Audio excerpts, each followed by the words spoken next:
নমস্কার প্রিয় দর্শক বন্ধুরা, সবাইকে আমার পরিবারে স্বাগত। আশা করি আপনারা সবাই খুব ভালো আছেন। আজকে আমি নতুন রেসিপি নিয়ে চলে এসেছি। আজকে রান্না করব আমি চিকেন দো পেঁয়াজা। আর এটা কিভাবে খুব সহজে এবং তাড়াতাড়ি রান্না করা যায় আমি সেই রেসিপি আপনাদের সাথে শেয়ার করব বন্ধুরা।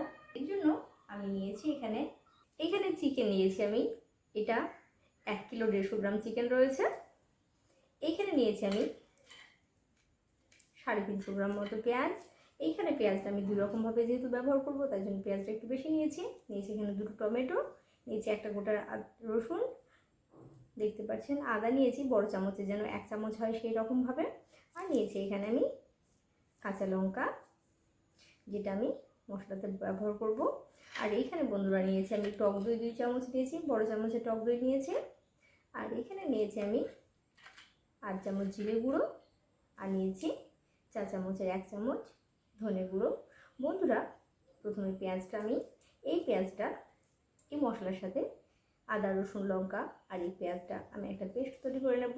টমেটোগুলো আমি কেটে নিচ্ছি। আর আমি এই 1.5 খানা পেঁয়াজ আমি একটু মোটা করে কাটবো। আর বাকি যে 3খানার আধখানা বেঁচে থাকবে 3.5 খানা পেঁয়াজ, সেগুলো কিন্তু আমি সরু করে কেটে নেব। বন্ধুরা, আমি কিভাবে খুব সহজ এবং খুব তাড়াতাড়ি রান্নাটা করছি আপনারা আমার সঙ্গে থাকুন আর রান্নাটা দেখুন। কড়াই বসিয়ে দিয়েছি। আর দেখুন পেঁয়াজটা ঠিক আমি কীরকম, কিছুটা আমি এরকম সরু করে কেটে নিয়েছি। আর দেখুন কিছুটা বেশ মোটা করে কেটেছে। সাথে আমি টমেটো কুচিয়ে নিয়েছি, মশলাটা আমি বেটে নিয়েছি। বন্ধুরা, কড়াই দিয়ে দেবো আমি তেল। বন্ধুরা, তেলটা গরম হয়ে গেছে। আর আমি একটা এলাচ দেখুন এভাবে মুখটা ফাটিয়ে দিয়েছি। আর 2 টুকরো নিয়েছি আমি দারুচিনি, দিয়ে দিলাম। এবার দিয়ে দেবো সরু করে কেটে রাখা পেঁয়াজগুলো। পেঁয়াজটা আমি বেশ লাল করে ভেজে নেব। বন্ধুরা দেখুন পেঁয়াজটা কিন্তু বেশ লাল করে ভাজা হয়ে গেছে। আমি এর থেকে বেশি আর লাল করবো না। এবার আমি এখানে দিয়ে দেবো চিকেনের টুকরোগুলো, দিয়ে দিচ্ছে। এটাকে নেড়ে নেবো 1 মিনিট মতো, তাহলে চিকেনটা হালকা ভাজা হয়ে যাবে। তাইলে আপনারা চিকেনটা আলাদা করে ভেজে তুলে রাখতে পারেন, তারপর পেঁয়াজটা ভেজে নিতে পারেন। আমি এটা আলাদা করে ভেজে তুলে নিলাম না, আমি এটা একসাথে রান্না করছি যাতে করে রান্নাটা আমার তাড়াতাড়ি হয়। চিকেনটা কিন্তু 1 মিনিটের জন্য নেড়ে নিলাম। দেখতে পাচ্ছেন চিকেনটা বেশ সাদা হয়ে গেছে। আমি এবার দিয়ে দেবো কেটে রাখা মশলা, দিয়ে দিচ্ছি ধনে গুঁড়ো জিরে গুঁড়ো। চাইলে আপনারা গোটা ধনে আর জিরে একসাথে বেটে নিতে পারেন। আমি যেহেতু একসাথে বাটিনি তাই এটা আলাদা করে নিয়েছি।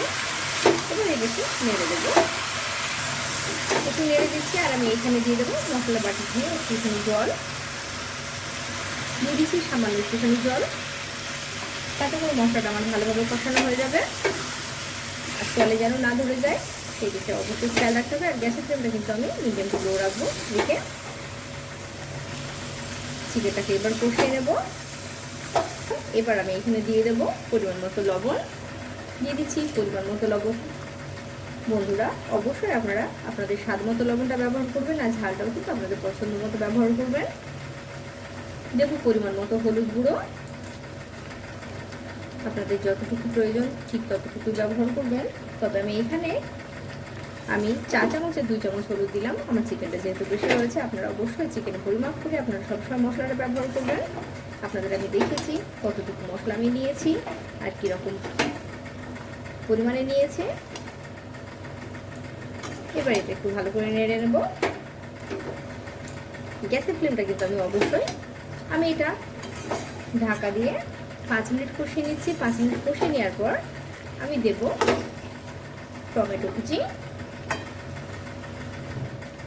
আমি 5 মিনিট পর ঢাকনা খুলে নেড়ে দিচ্ছি। আর তার মাঝেও কিন্তু আমি একবার নেড়ে দিয়েছি। এবার দিয়ে দেবো কেটে রাখা টমেটো কুচি, দেব চিনি করলাম, দেব কাশ্মীরি লাল লঙ্কার গুঁড়ো। এটা আপনারা পছন্দ হলে দিতে পারেন, আর যদি পছন্দ না হয় তাহলে দেবেন না। এটা কাশ্মীরি লঙ্কার গুঁড়োটা দিলে কালারটা বেশ ভালো হয়। এবার এটা একটু ভালোভাবে কষিয়ে নিচ্ছি। দেখতে পাচ্ছেন আমি কিন্তু এখানে ঢাকাটা অবশ্যই ব্যবহার করব। ঢাকনাটা দিয়ে কিন্তু আমি চিকেনটা ভালোভাবে কষিয়ে নেব। আপনারা আপনাদের সুবিধা মতো চিকেনটা কষিয়ে নেবেন। আর গ্যাসের ফ্লেমটা আমি কিন্তু কমিয়ে রেখেছি। আমি এটা আর 5 মিনিট কষিয়ে নেব, তারপর কিন্তু আমি দইটা দেব। বন্ধুরা 5 মিনিট পর দেখুন আমি ঢাকনাগুলো নেড়ে দিচ্ছি। এবার আমি এখানে দিয়ে দেব দই। আমি দইটা ফেটিয়ে নিয়েছি, দেখুন দইটা দিয়ে দিচ্ছি। এটা খুব ভালো করে মিশিয়ে নেব।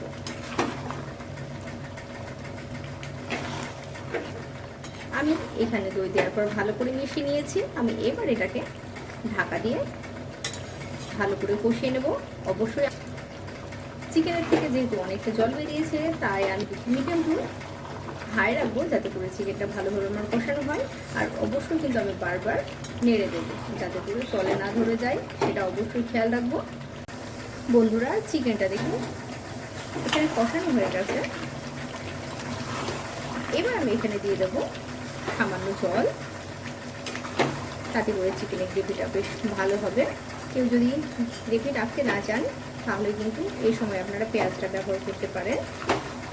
আমি যেহেতু একটু গ্রেভি করবো, আমি এখানে এই পর্যায়ে চিকেনে গরম জল ব্যবহার করব। অবশ্যই কিন্তু গরম জল ব্যবহার করবেন, তাতে করে কিন্তু চিকেনের স্বাদটা বেশি ভালো হবে।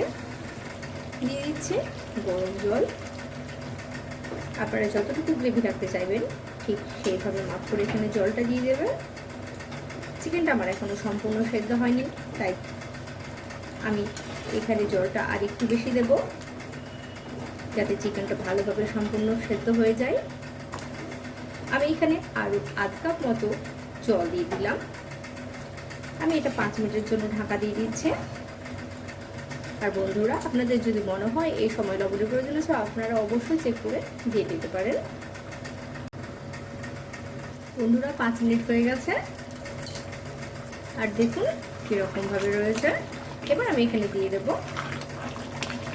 পেঁয়াজ। বাকি যে পেঁয়াজগুলো রয়েছে মোটা করে রেখেছিলাম, সেই পেঁয়াজটা দিয়ে দিচ্ছে। এবার একটু এটা ভালো করে নেড়ে দেব। এটা আমি আরও 10 মিনিট রান্না করে নেব, তারপরে কিন্তু চিকেনটা যেমন খুব ভালোভাবে সেদ্ধ হবে, আর পেঁয়াজটাও কিন্তু হালকা নরম হয়ে যাবে। যত বন্ধুরা ঢাকনা খুলে দিলাম, চিকেনের কালারটা দেখুন কি সুন্দর হয়েছে। আর দেখতে পাচ্ছেন চিকেনটাও কিন্তু খুব ভালোভাবে সেদ্ধ হয়ে গেছে। এবার আমি গ্যাসের ফ্লেমটা বন্ধ করে দিচ্ছি। আমি কিন্তু এখানে গ্যাসের ফ্লেমটা বন্ধ করে দিয়েছি। এবার আমি এখানে দিয়ে দেব সামান্য গরম মশলা গুঁড়ো, দিয়ে দিচ্ছি সামান্য গরম মশলা গুঁড়ো।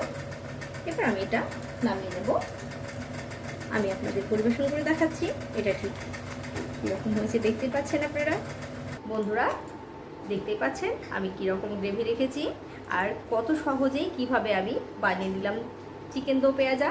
বন্ধুরা আপনারাও অবশ্যই একবার বাড়িতে এভাবে বানিয়ে খাবেন, আশা করি আপনাদের ভালো লাগবে।